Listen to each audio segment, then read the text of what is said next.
Astaghfirullah. Bismillahirrahmanirrahim. Assalamualaikum warahmatullahi wabarakatuh.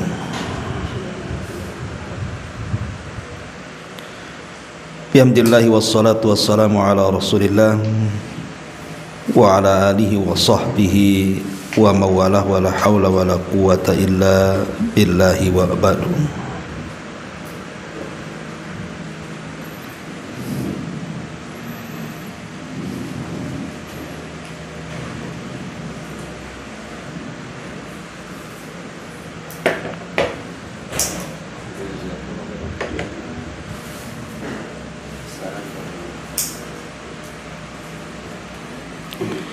Kita lanjutkan kajian kita, masih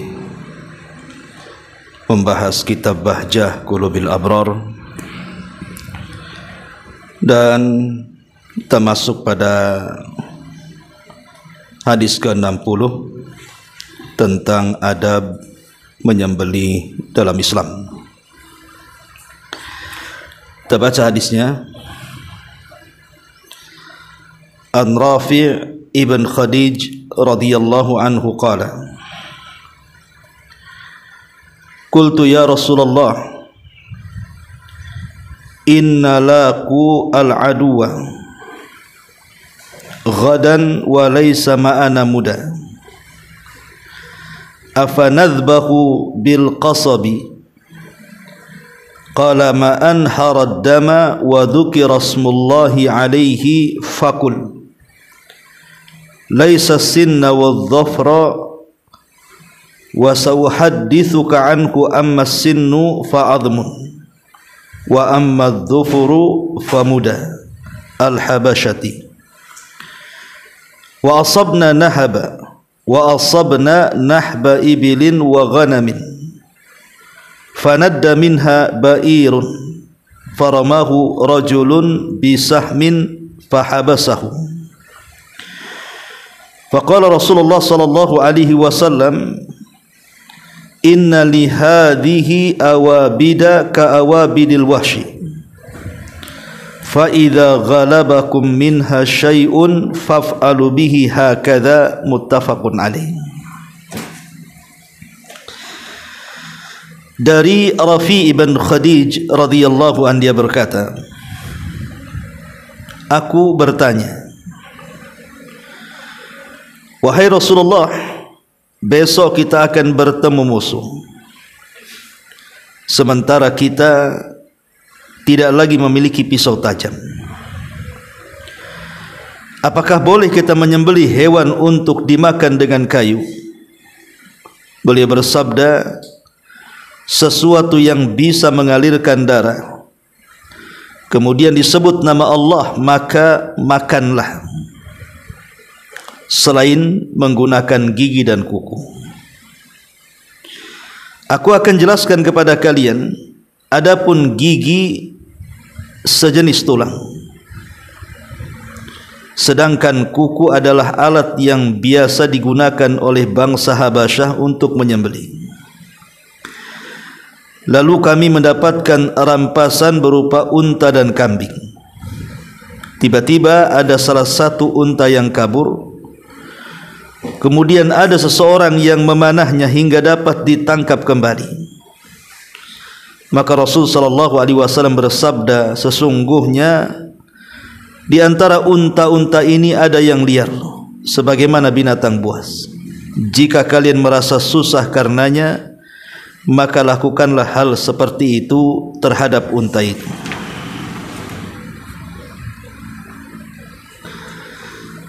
Kemudian hadis yang ke-61, karena ada kaitannya kita baca juga.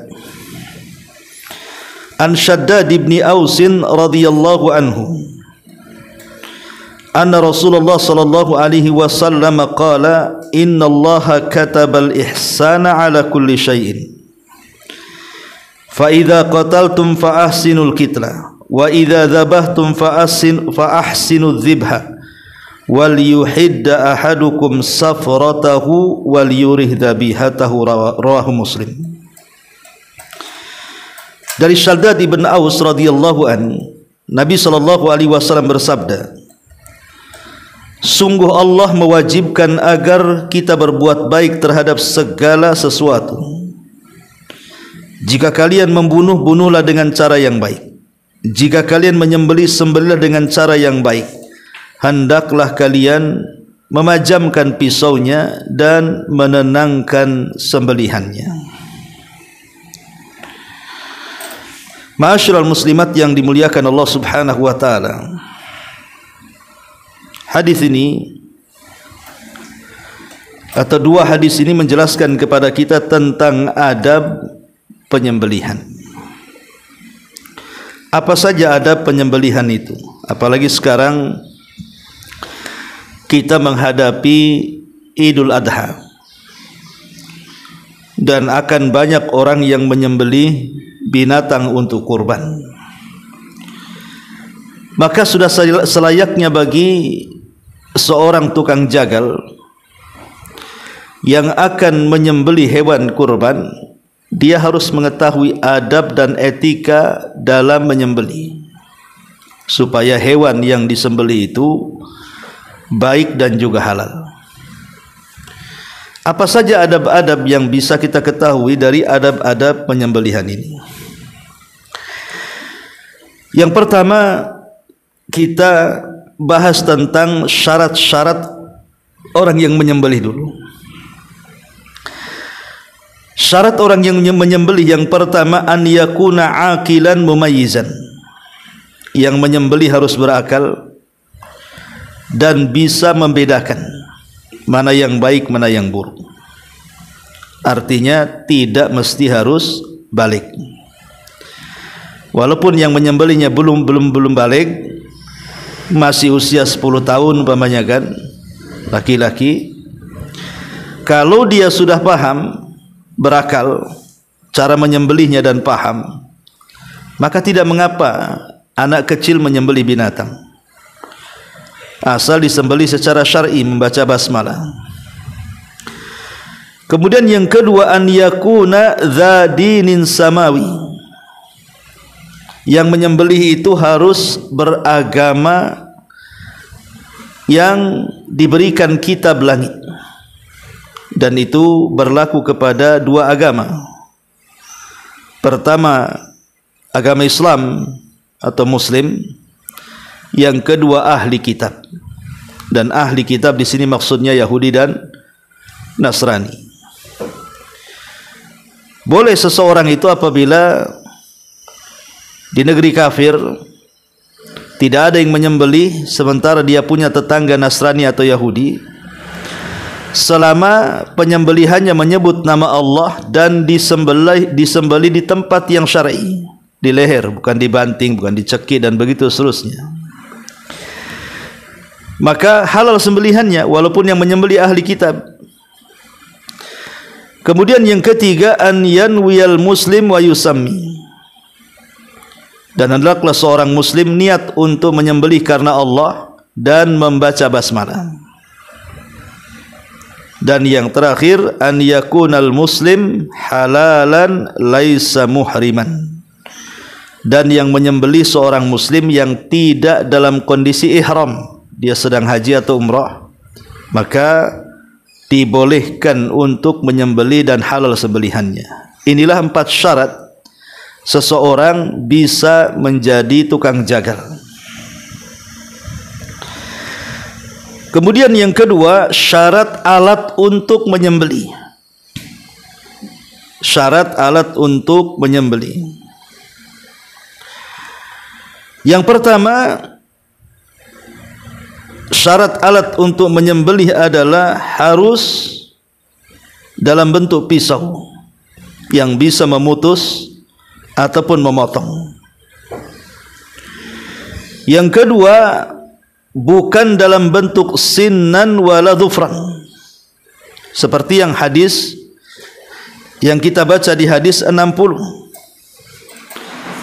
Tidak boleh menyembelih itu dengan gigi, umpamanya adalah tengkorak kambing atau tengkorak sapi, diambil giginya kemudian disembelih, itu tidak boleh, ataupun kuku. Tidak boleh menyembelih dengan gigi ataupun kuku, ya, kuku binatang yang sudah membangkai. Kemudian yang ketiga, ya, dua syaratnya, ya. Yang penting dia bukan dalam bentuk kuku ataupun dalam bentuk gigi. Di antara dalilnya hadis yang kita baca ini, ada penyembelihan dalam Islam di sini. Ketika Rafi bin Khadij bertanya, wahai Rasul, besok kita akan bertemu musuh, sementara kita tidak memiliki pisau, apakah boleh kita menggunakan kayu? Seperti mamanya kan bambu itu ada seratnya, itu kan tajam tuh, bisa untuk menyembelih. Boleh enggak? Maka Nabi SAW, yang penting bisa mengalirkan darah, kemudian disebut nama Allah, maka itu sudah halal. Kemudian Rasul mengatakan, kecuali dua perkara, jangan menggunakan gigi ataupun kuku walaupun bisa menumpahkan darah. Alasannya, pertama, karena gigi itu bagian daripada tulang, dan tulang itu makanan jin. Dan yang kedua, kuku, sementara kuku itu tasyabbuh dengan orang-orang penyembah api, menyembelih dengan kuku. Dan alhamdulillah sekarang kan zaman sudah luar biasa. Pisau di mana-mana dalam bentuknya yang aneh-aneh, yang panjang, yang pendek, yang tipis, yang tebal gitu ya. Bentuknya juga macam-macam. Allah mudahkan semuanya alat untuk penyembelihan ini. Ini syarat yang kedua.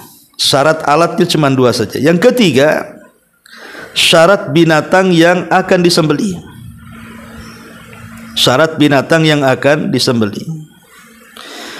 Yang pertama, binatang yang halal untuk disembelih. Tidak boleh menyembelih binatang yang haram seperti anjing, babi, itu tidak boleh. Walaupun syarat yang menyembelihnya sudah terpenuhi, pisau yang untuk digunakan menyembelihnya sudah dipenuhi, tapi kalau yang disembelih anjing, babi, maka tidak dibolehkan. Jadi syarat yang pertama, sembelihan yang disembelih itu harus sembelihan yang halal dimakan. Kemudian yang kedua, an yaqta'a minhu ma yajibu qatu fi zakatin bi dhibhin fil hulkum aw ta'nu fil lubbati wa la tajuju zakatu fi ghairiha bil ijma'. Yang kedua, memotong yang memang harus dipotong. Tidak boleh memotong yang tidak harus dipotong. Contohnya umpamanya nyembelih dipotong kakinya dulu, dipotong tangannya dulu, itu kan enggak mematikan binatang, ya. Tapi potonglah bagian tenggorokannya dan urat-urat yang di sekitar tenggorokannya. Adapun menyembelih selain daripada tempat itu, maka sembelihannya jadi haram. Umpamanya ditusuk di perutnya biar mati, atau ditikam di punggungnya, atau dipukul kepalanya, maka itu tidak sah penyembelihannya, itu tidak syar'i. Jadi dua syarat hewan yang akan disembelih. Pertama, memang hewan itu halal dimakan, ayam, kambing, sapi, unta gitu ya. Dan disembelih di tempat yang memang harusnya disembelih binatang. Ini syarat hewan yang akan disembelih. Ma'asyiral muslimat yang dimuliakan Allah Subhanahu wa taala. Adapun adab yang dijelaskan para ulama tentang penyembelihan yang harus dilakukan oleh penyembelih, di antaranya dijelaskan oleh para ulama bahwa kalau berkaitan dengan kurban, maka tidak boleh menyembelih kecuali di waktu yang sudah ditentukan. Kalau tidak, maka tidak sah penyembelihannya. Kita tahu korban itu disembelih setelah Idul Adha sampai tanggal 13 menjelang terbenam matahari di tanggal 13 hari tasyrik. Itulah waktu penyembelihannya. Kalau sebelum itu atau lewat dari situ, ya sah-sah saja penyembelihannya, tapi tidak dinamakan hewan kurban. Ya, tidak dinamakan hewan kurban yang seperti itu. Kemudian yang kedua, harus menghargai atau menghormati binatang yang akan disembelih. Sebagaimana ketika ada seseorang yang menyiksa binatang yang akan disembelih di zaman Rasul, Rasul mengatakan, apakah engkau akan membunuh 2 kali? Kau siksa dulu baru kau sembelih. Maka sayangilah binatang. Irhamu man fil ardi sayarhamukum man fis sama. Sayangi makhluk yang ada di bumi, maka makhluk yang akan di langit akan menyayanginya. Termasuk juga sayangi binatang. Tidak boleh menyiksa walaupun akan disembelih. Karena ada juga orang-orang yang menyiksa sebelum disembelih, disetrum ataupun dibanting dulu baru disembelih. Maka ini tidak ihtiram namanya, tidak menghormati atau memuliakan binatang. Ya. Ma'asyiral muslimat yang dimuliakan Allah Subhanahu wa taala. Kemudian juga tidak boleh menampakkan binatang yang disembelih kepada binatang yang belum disembelih, karena kalau kita tahu bahwa prosesi kurban itu kan biasanya banyak jumlahnya. Kadang-kadang kambing satu dengan kambing yang lain itu hanya 1-2 meter jaraknya. Terkadang bisa sampai ratusan kambing yang mau disembelih. Maka tidak boleh memperlihatkan ketika menyembelih kepada hewan yang lain yang belum disembelih, dan itu dianggap menyakitinya. Tidak boleh, ya. Kemudian juga di antara adabnya, diarahkan ke arah kiblat. Diarahkan ke arah kiblat. Kenapa demikian? Apa hikmahnya ketika kita menyembelih? Kemudian arah pisau yang akan menyembelih leher binatang tersebut harus diarahkan ke kiblat. Karena arah kiblat itu adalah arah tempat kita ini beribadah kepada Allah Azza wa Jalla dalam salat kita, dalam doa kita. Maka begitu juga ketika menyembelih sangat dianjurkan dihadapkan ke kiblat. Kemudian juga termasuk adabnya adalah membaca basmalah supaya binatang itu menjadi berkah dengan bacaan itu. Dan membaca basmalah ketika menyembelih itu hukumnya wajib, tidak boleh ditinggalkan. Kalau tidak membaca basmalah saat menyembelih, maka dianggap tidak sah penyembelihannya. Dan sering saya katakan, orang menyembelih itu kan ada 4 macam. Yang 1 halal, dagingnya bisa kita makan. Yang 3 haram, dagingnya haram untuk dimakan. Adapun yang halal dimakan adalah ketika dia menyembelih menyebut nama Allah, bismillah, dan diniatkan kepada Allah Subhanahu wa taala. Menyembelihnya membaca basmalah dan niatnya karena Allah. Ini halal, ini sembelihan tauhid. Yang kedua, menyebut nama Allah tapi ditujukan kepada selain Allah. Ketika menyembelih baca basmalah tetapi kepalanya dilempar ke lautan, ke gunung, ke rawa untuk persembahan. Maka ini haram dagingnya. Kemudian yang ketiga, tidak menyebut nama Allah tetapi diniatkan karena Allah. Niatnya untuk menjamu tamu. Itu kan lillah, sebuah ibadah. Tapi ketika menyembelih tidak baca basmalah, maka haram dagingnya untuk dihadiahkan kepada tamu. Dan yang lebih parah yang keempat, dia tidak membaca basmalah dan ditujukan kepada selain Allah Subhanahu wa taala, maka ini haram kuadrat. Itulah di antara adab penyembelihan yang berkaitan dengan bacaan basmalah. Tapi kalau menyembelih hewan kurban tidak cukup dengan bacaan basmalah. Harus kemudian menyebutkan orang yang berkorban dengan mengatakan Allahu Akbar, Allahumma hadza minni wa min ahli baiti. Ya Allah, ini kurbanku dan juga kurban keluargaku. Baru kemudian dipotong. Jadi ada tambahan setelah baca basmalah, mengatakan, ya Allah, ini korbanku dan kuniatkan untuk keluargaku. Kemudian baru dipotong. Ma'asyiral muslimat yang dimuliakan Allah Subhanahu wa taala. Kemudian juga tidak boleh menguliti binatang di saat dia masih hidup. Umpamanya ini kambing baru disembelih, biarkan dulu dia. Tidak boleh langsung dikuliti. Saya pernah melihat ada kambing masih hidup dikuliti gitu. Ya betul memang sudah disembelih, tapi kalau masih hidup itu takutnya dagingnya jadi syubhat. Kenapa syubhat? Karena kita tidak tahu yang menghilangkan ruh itu gara-gara disembelih atau gara-gara dikuliti. Makanya biarkan binatang itu, pastikan binatang itu mati dulu, baru kemudian seseorang boleh menyembelihnya. Ma'asyiral muslimat yang dimuliakan Allah Subhanahu wa taala. Inilah diantara juga yang disebutkan oleh para ulama tentang adab-adab menyembelih secara singkat. Tetapi kalau berkaitan dengan hewan kurban, ya sekalian kita masuk pada penyembelihan hewan kurban, maka binatang yang disembelih itu harus milik pribadi, bukan milik orang, bukan hasil curian, bukan hasil ghasab. Maka ini syarat yang pertama, haruslah hewan kurban itu milik sendiri. Yang kedua, hewan kurban itu harus dari jenis yang ditentukan.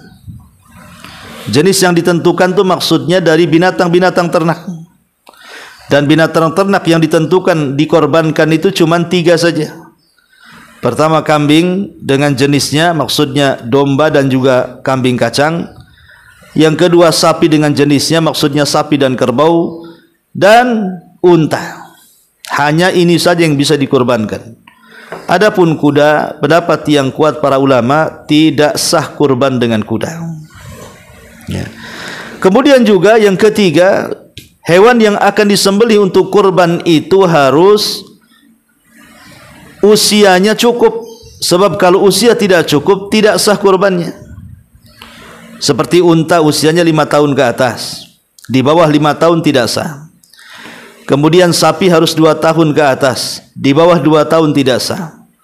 Kemudian kambing terbagi 2. Kalau kambing kacang di atas setahun, tidak boleh di bawah setahun, maka tidak sah. Kemudian adhan, domba, maka di atas 6 bulan, tak boleh di bawah 6 bulan. Kalau menyembelih di bawah 6 bulan, maka tidak sah sembelihannya. Tapi yang ideal tentu kambing, ya 2 tahun itu idealnya, ya biasanya udah gemuk, udah besar gitu ya. Ya. Kemudian yang keempat, yang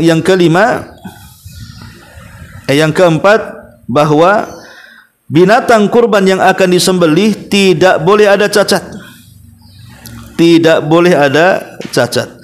Dan cacat yang disepakati berdasarkan hadis, pertama dia tidak buta sebelah dengan buta yang jelas. Yang kedua tidak pincang dengan pincang yang jelas. Yang ketiga tidak sakit dengan sakit yang jelas. Yang keempat dia tidak terlalu tua, kurus sehingga tidak bersumsum lagi. Ini adab kalau berkaitan dengan hewan kurban. Ya. Ma'asyiral muslimat yang dimuliakan Allah Subhanahu wa taala. Kemudian juga kalau kita melihat hadis ke-60 atau ke-61, maka berbuat baik saat penyembelihan itu sangat dianjurkan dalam Islam. Karena Rasul yang mengatakan, apabila engkau menyembelih, sembelih dengan cara yang bagus. Kalau tidak dengan cara yang bagus, maka dilarang untuk menyembelih. Karena ada beberapa kesalahan yang ditimbulkan oleh para penyembelih itu. Pertama, pisaunya tidak tajam sehingga tidak membunuh, bahkan menyiksa binatang. Maka ini bukan berbuat ihsan kepada binatang. Jadi sebelum menyembelih, pisaunya sediakan, kemudian yakinkan pisau itu tajam dan bisa memotong. Ya. Kemudian juga di antara kesalahan orang yang menyembelih, bahwa seseorang menyembelih dengan cara menyiksanya dengan setrum, dan itu ada kalau di barat itu kan disetrum biasanya ya. Maka ini haram hukumnya, karena itu bukan tempat penyembelihan, bukan tempat penyembelihan sama sekali. Ma'asyiral muslimat yang dimuliakan Allah Subhanahu wa taala, baik kita akan masuk pada hadis ini, syarah daripada Syekh As-Sa'di rahimahullahu taala. Perhatikan pada halaman ke-60 kita baca. Di sini Nabi mengatakan ma'an harad dama ila akhir, sesuatu yang bisa mengalirkan darah sampai akhir hadis. Kata beliau merupakan ucapan yang luas maknanya, mencakup segala sesuatu yang dapat mengalirkan darah.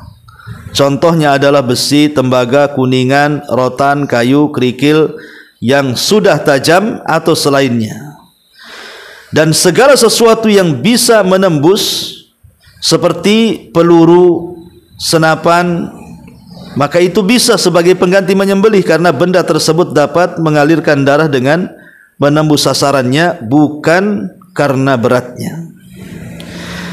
Termasuk pula dalam hal ini adalah berburu dengan anak panah. Demikian pula anjing, burung yang dilatih berburu, tentunya semuanya itu dengan syarat jika menyebut nama Allah dan binatangnya terlatih. Kemudian kata beliau, adapun bagian tubuh yang dipotong ketika menyembelih adalah kerongkongan dan tenggorokan.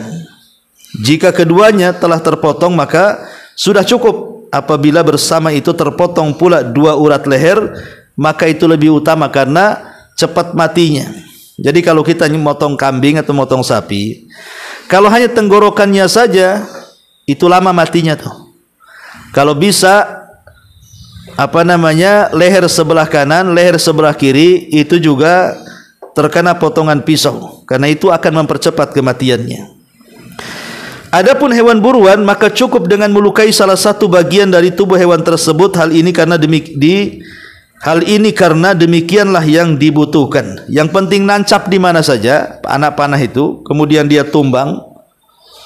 Tapi ketika melesatkannya membaca basmalah, kemudian setelah dicek rupanya mati, halal ya. Tapi kalau masih hidup sebaiknya disembelih. Tapi kalau sudah mati maka halal binatang buruan selama zatnya halal bukan haram.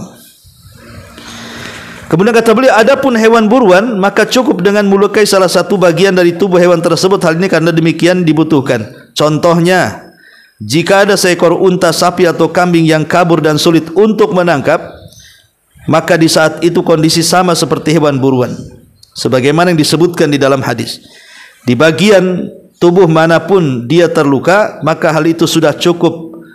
Demikianlah halnya dengan hewan buruan. Jika bisa ditangkap dalam keadaan masih hidup, maka hewan tersebut harus disembelih. Artinya kalau tidak didapat dalam kondisi hidup alias mati, maka halal sudah ya, tinggal dikuliti kemudian dimasak. Maka sebuah hukum itu berlaku sesuai dengan faktor penyebabnya.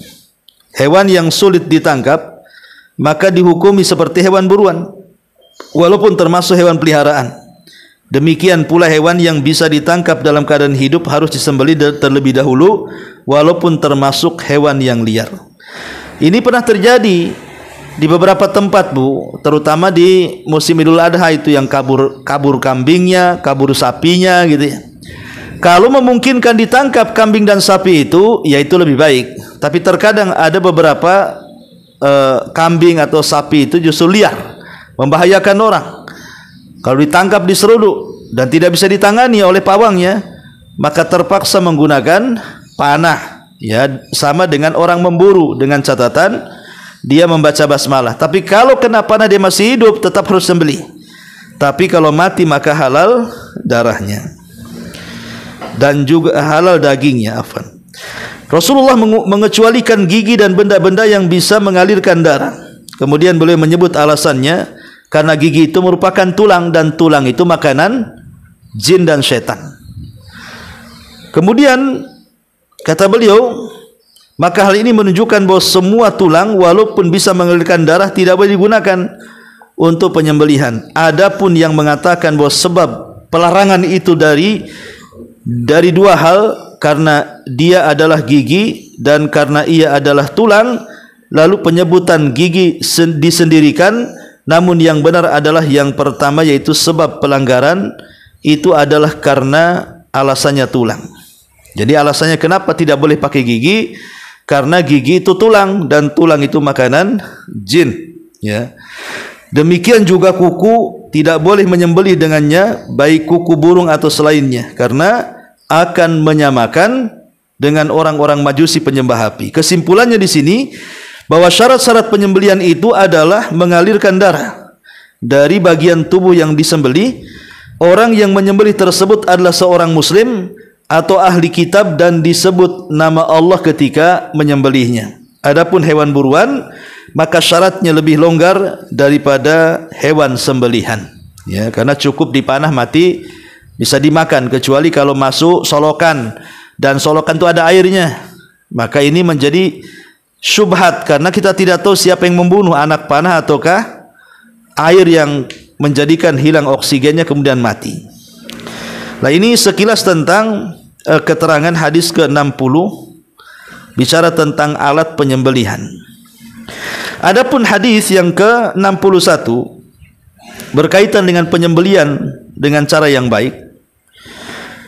Allah Subhanahu wa taala suka dengan perkara yang baik dan tidak suka yang tidak baik. Makanya kalau kalian membunuh, bunuhlah dengan cara yang baik. Maksudnya dalam peperangan, walaupun membunuh musuh, tidak sembarang kita ini menyabet pedang. Kalau di zaman itu kan perangnya pakai pedang, atau di zaman sekarang pakai pistol, pakai senjata.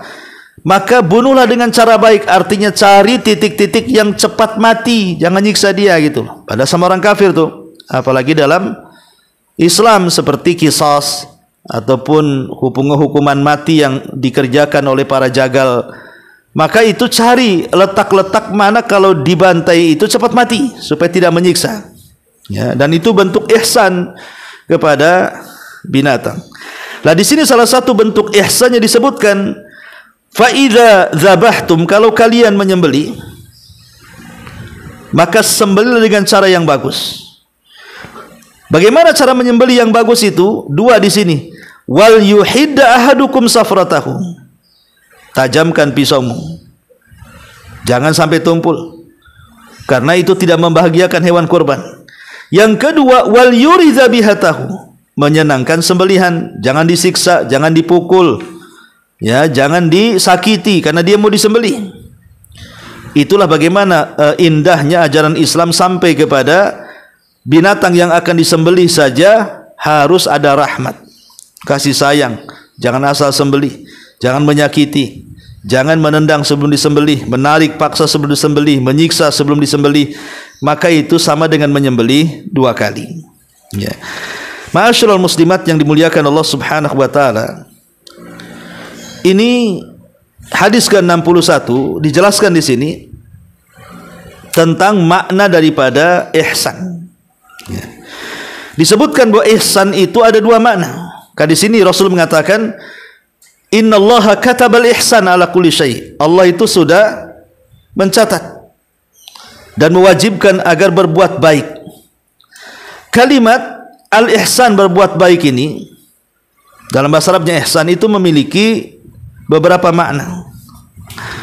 Makna yang pertama, ihsan dalam beribadah, yaitu dalam hadis Jibril yang panjang ketika bertanya kepada Rasul tentang ihsan, maka Rasul mengatakan, anta budallah ka'annaka tarah fa illam takun tarahu fa innahu yarak. Engkau beribadah kepada Allah seolah-olah engkau melihat Allah, padahal susah untuk itu, maka yakinilah Allah melihat kita. Kalau tidak bisa yang pertama seolah-olah melihat Allah, yang kedua seolah-olah dilihat Allah. Dan makna yang kedua ihsan dalam menunaikan hak-hak manusia atau dalam bab muamalah, itu makna yang kedua.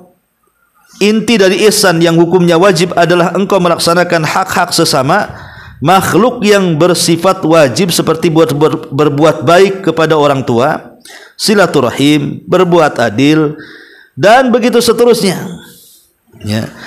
Jadi ihsan, kalimat ihsan itu bisa dibawa kepada ibadah, bisa dibawa kepada muamalah, termasuk juga penyembelihan. Karena ihsan ini dibawa kemana-mana. Makanya Rasul mengatakan innallaha katabal ihsan ala kulli syai'. Jadi sifat berbuat baik itu harus terdapat kepada siapapun dan kepada apapun. Bukan hanya kepada manusia, kepada binatang juga sama. Tetap harus berbuat baik, tidak boleh kemudian kita berbuat kasar. Karena di zaman Rasul ada seorang sahabat yang menelantarkan unta. Jadi unta itu hanya dipekerjakan saja, tapi giliran lapar nggak dikasih makan, giliran sakit tak diobati, tapi giliran kerja harus kerja. Akhirnya kemudian unta ini dari kejauhan melihat Nabi SAW sedang menunggangi seekor keledai, membonceng Anas ibn Malik radhiyallahu an. Tiba-tiba unta itu menyusul Nabi. Setelah kemudian di hadapan Nabi, tiba-tiba dia pun yabruk, seolah-olah sujud kepada Nabi SAW. Kemudian Rasul turun, tak sadar melihat kedua mata unta itu mengalirkan air mata. Maka Rasul mengusapnya. Entah apa yang dilakukan Rasul dengan unta itu, berbisik-bisik. Tiba-tiba Rasulullah SAW mengatakan di hadapan para sahabat Ansar, siapa pemilik unta ini? Maka sahabat Ansar mengatakan, saya wahai Rasul. Maka Nabi SAW mengatakan, bertakwalah kau kepada Allah, unta ini sudah Allah kuasakan kepadamu. Engkau hanya bisa mempekerjakan tapi tidak bisa mengurusnya. Lihat bagaimana kemarahan Nabi SAW kepada orang yang tidak sayang dengan binatang. Sampai Rasul mengatakan, bertakwalah kau kepada Allah. Jangan asal kau pakai unta itu, kau tak pandai pula merawatnya. Lihat unta itu mengadu kepadaku, kata Rasul, bahwa engkau menyiksanya. Lah saat unta itu sujud, para sahabat menyaksikan. Maka para sahabat datang kepada Rasul, ya Rasul, unta tak berakal saja sujud, harusnya kami yang berakal yang sujud. Maka Rasul mengatakan, jangan, kalau Allah perintahkan aku memerintahkan manusia untuk sujud kepada manusia yang lainnya, maka yang pertama aku perintahkan istri sujud kepada suami karena besarnya hak. Ya. Ini menunjukkan bahwa hadis ini, hadis yang dikeluarkan Imam Ahmad dalam musnadnya, menunjukkan kepada kita, kita harus sayang dengan binatang. Lah termasuk juga saat menyembelih. Wal yuhidda safratahu wal yurih dhabihatahu, tajamkan pisau-pisau kalian, tenangkanlah hewan sembelihannya. Nah ini bentuk berbuat baik kita kepada binatang, ya. Wallahu alam, ini di antara dua hadis yang menjelaskan tentang adab-adab penyembelihan dengan cara yang baik. Kesimpulannya dari pembahasan kita ini, bahwa menyembelih binatang itu ada aturannya. Kalau tidak mengikuti aturan ketetapan Islam, maka binatang itu tidak menjadi daging yang bisa dimakan. Boleh jadi daging bangkai yang dilemparkan. Tetapi yang terpenting adalah saat seseorang kemudian menyembelih binatang, hanya dua perkara saja. Pertama, jangan lupa baca basmalah, dan yang kedua, sembelihlah di tempat yang memang harus disembelih, maksudnya di lehernya. Ya. Kalau ini sudah dilakukan, maka siapapun yang menyembelihnya, selama dia bisa menyembelih mau anak-anak, remaja, dewasa, laki-laki, perempuan, apakah dia seorang muslim ataupun ahli kitab, maka halal sembelihannya.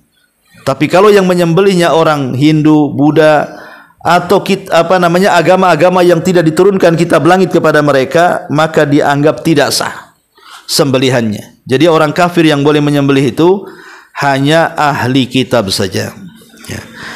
Dan kita tahu bahwa sembelihan itu ibadah yang agung, Bu. Karena sembelihan ini dipakai oleh dukun-dukun, oleh paranormal, bomo dan yang semacamnya untuk menyekutukan Allah. Sehingga ketika ada orang-orang datang kepada mereka, terkadang mereka mensyaratkan untuk menyembelih binatang, tetapi bukan untuk Allah, tapi untuk jinnya. Maka ketika kemudian kita menyembelih, menyebut nama Allah dan disembelih di tempat yang layak disembelih, maka itu bentuk tauhid yang sangat agung. Bentuk tauhid yang sangat agung yang Allah katakan, qul innas salati wa nusuki wa mahyaya wa mamati lillahi rabbil alamin. Katakan, salatku, penyembelihanku, hidupku dan matiku, aku hanya menyerahkan kepada Rabb semesta alam. Karena dulu di zaman Nabi sallallahu alaihi wasallam ada dua orang yang sedang safar. Kemudian melewati sebuah perkampungan, di situ ada berhala yang harus disembah. Dan itu berhala yang diagungkan kaum yang ada di situ. Siapapun yang lewat kampung mereka, maka harus melewati berhala dan berkurban. Kalau tidak, tidak dibolehkan lewat ke jalan mereka. Cari jalan lain. Ketika dua orang ini kemudian masuk ke kampung itu, diusir, tidak boleh lewat sini. Kemudian anak muda ini mengatakan, kenapa kami tidak boleh lewat sini? Maka orang kampung di situ, kecuali kalian berkurban, maka kami akan biarkan kalian lewat. Maka keduanya dibawa ke berhala yang sangat besar, kemudian diajarkan cara menyembah Tuhan yang dianggap Tuhannya berhala itu. Kemudian yang pertama dipanggil, kamu sini. Ya, qarrib walau kana dubaba. Sembelilah binatang untuk berhala kami walaupun seekor lalat. Akhirnya dia pun tangkap lalat, kemudian menyembelih dan melakukan kesyirikan kepada Allah Azza wa Jalla. Kemudian yang kedua lewat juga, pertanyaannya sama, disuruh berkurban. Dia bilang, saya musafir, tak ada duit. Maka mereka mengatakan, kurban juga kamu walaupun seekor lalat. Kemudian karena tauhidnya kuat, dia mengatakan, oh tidak bisa, walaupun seekor lalat aku tidak mungkin mempersembahkan kepada berhala kalian. Maka keduanya diwafatkan oleh Allah. Yang berkurban seekor lalat di hadapan berhala, Allah masukkan ke dalam neraka. Yang tidak mau berkorban kepada berhala, hanya kepada Allah, walaupun itu seekor lalat, tetap dimasukkan ke dalam sorga karena dia mati di atas tauhid. Jadi sembelihan ini juga menentukan kita ini mentauhidkan Allah ataupun tidak. Wallahu alam. Ini keterangan singkat dari dua hadis 60 dan 61. Sebelum saya tutup, silakan kalau ada yang mau bertanya, kita buka tanya jawab. Ada yang menitip pertanyaan di luar tema. Kalau kita ke Tanjung Pinang atau ke Uban, itu masuk apa enggak? Itu kembali kepada uraf, kebiasaan. Karena kan kalau kembali kepada jarak yang ditentukan para ulama ini, ada 15 pendapat gitu ya. Ada yang jarak Mekah Badar, ada yang jarak jarak Madinah Badar, jarak Madinah Uhud, jarak Madinah, pokoknya akhirnya banyak perselisihan sehingga tidak bisa mana satu yang sahih. Maka ketika itu tidak bisa diputuskan karena banyaknya riwayat, maka kembali kepada uraf. Uraf itu kebiasaan manusia. Kalau menurut orang sini ke Tanjung Pinang safar, ya sudah berarti bisa qashar. Atau ke sini Tanjung Uban menurut kebiasaan orang sini safar, ya sudah qashar.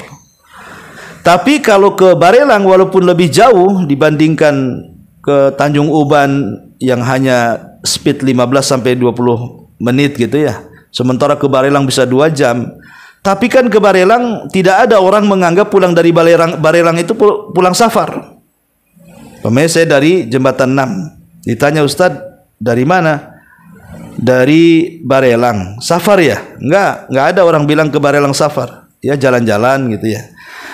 Tapi kalau ke Tanjung Pinang, kalau saya katakan dari mana Ustaz? Safar dari Tanjung Pinang, saya kira pas bahasa safar itu. Dan semua orang mengucapkan kalimat itu. Maka kalau memang menurut uruf kebiasaan yang ke sana itu disebut safar, ya sudah boleh mengqashar salat dan menjamanya. Ya. Iya, termasuk ke Singapura. Walaupun jaraknya dekat. Kalau memang orang sini menganggap safar, maksudnya ada persiapan. Ya, persiapan uang, persiapan tiket, persiapan macam-macam di sana, maka dianggap safar. Ya, wallahu a'lam.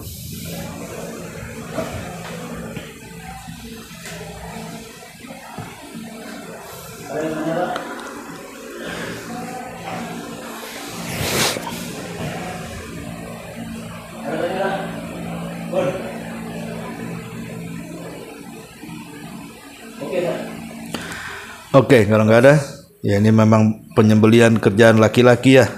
Nggak usah ditanya lah perempuan. Subhanakallahumma bihamdika asyhadu an la ilaha illa anta astaghfiruka wa atubu ilaik. Allahu ta'ala. Assalamualaikum warahmatullahi wabarakatuh.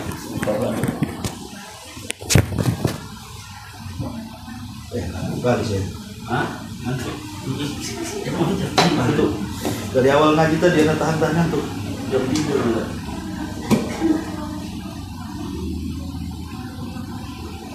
Bangun terlalu pagi, 2:30, habis itu tak bisa tidur lagi. Tidur jam 1:30, ngobrol sama Ustaz Aswad tuh di Aceh sampai jam 11 pulang, nggak bisa tidur. 1:30 baru tidur, 2:30 terbangun, habis sudah bisa tidur lagi. Dia sih mana? Aduh, di Sekupang, di Aceh Sekupang, bahas kurban sampai jam 11. Dari kajian muhajir ini ada jadwal baru ke Bengkong Bengkong ada.